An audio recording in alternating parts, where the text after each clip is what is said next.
Number 11, or 11 through 15, these were multiple choice. It says circle the best answer, then bubble on the Scantron.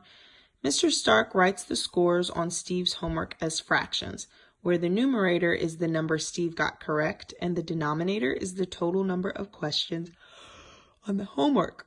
The last 4 assignments were 4/7, 6/8, 5/6, and 7/10. Which was the highest?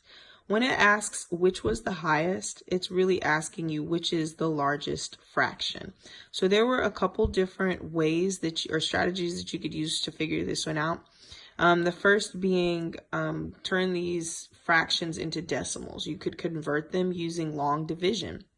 Or, some of them, if you just recognize what the benchmark fractions are and kind of go from there, that would have been really easy. Like a couple of these, you can quickly see what they would have been as decimals, whereas others, you would have needed to convert them using long division.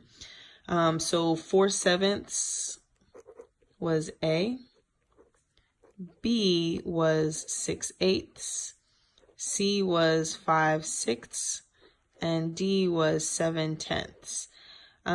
Converting fractions to decimals when you have a denominator that's like 10 or 100, those are pretty easy. This is 7/10. The way I read this fraction is how I would say the decimal, 7/10.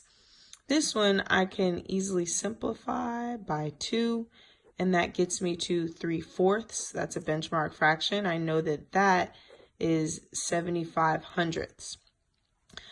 So straight out of the gate, I can tell that D is not going to be my answer. Now I know it's between A, B, and C. So from here, you can use long division